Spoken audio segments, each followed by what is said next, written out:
Hello, ladies and gents. Welcome to Homemade Period.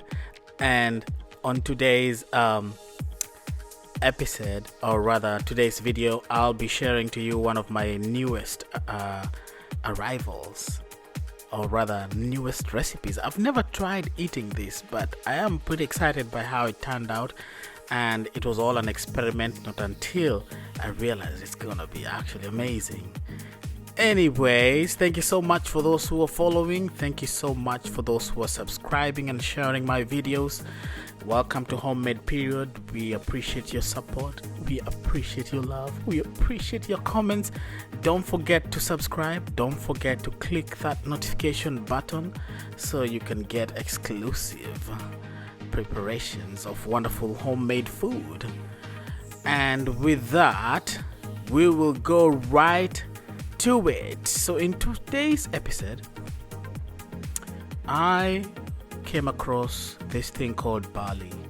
I'm gonna pronounce it the way I want. I know some people will be like, oh, that's not how you say it. Well, that is how I'm gonna say it. Barley.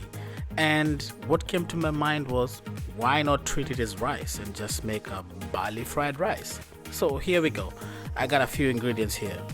I'm chopping up some carrots, as you can see, into nice small little cubes. Then I have some mushrooms there. I have bell peppers, onions, ginger, garlic, and cilantro. Then I also have some leftover chicken from my previous recipe that I made, the creamy chicken one. I hope you saw it. If you did not see it, you're missing out on a fantastic recipe. Anyways, so with that said, we're gonna get to it, and I hope you do enjoy this wonderful video as we go along with it. Please don't forget to share, don't forget to say hello, and pass by as you grab your recipe.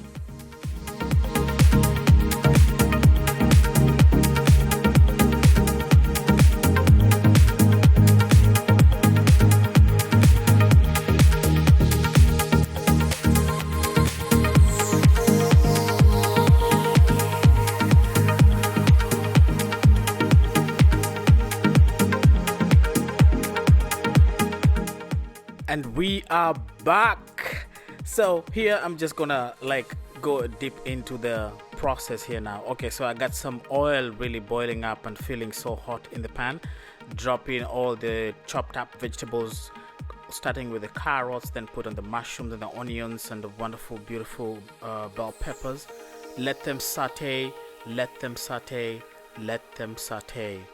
because you want everything to cook well but not overly cook, because you don't want it to be too wet. You're gonna make everything sweat too much, then it won't turn out to be well. Then you'll have so much water sitting on the thing. Anyways, remember, you should always have your secret ingredient, okay?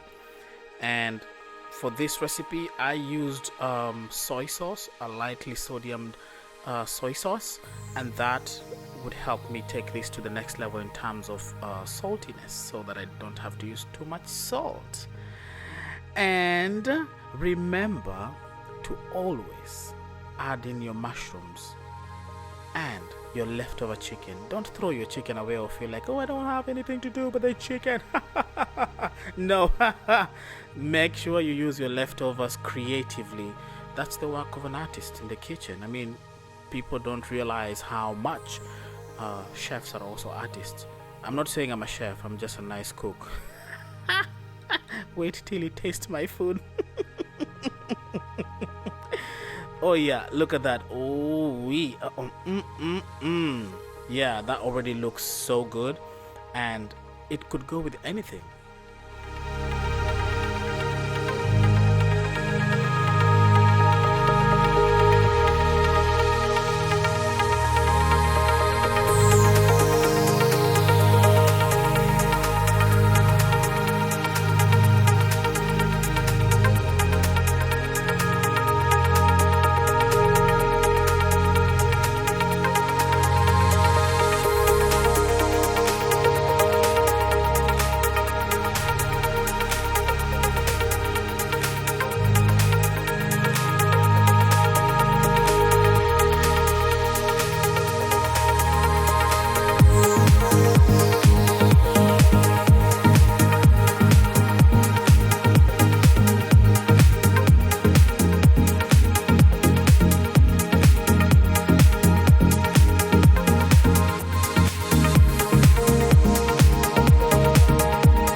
Okay, the moment we've all been waiting for. So this barley, I forgot to tell you how I prepared the barley by itself. So I just literally just took the thing from its bag, then I put it in the water that was pre-boiled, and I let it boil just like how you boil some rice.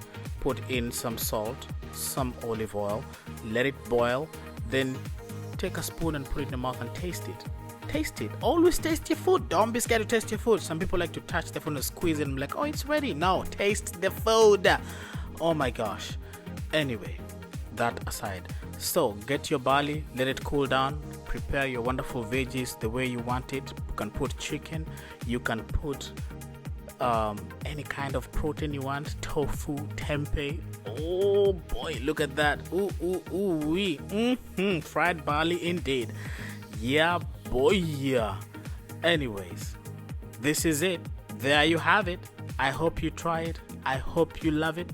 I hope you fall in love with it, and I hope you enjoy this substitute for rice. See you next time, and thank you for watching.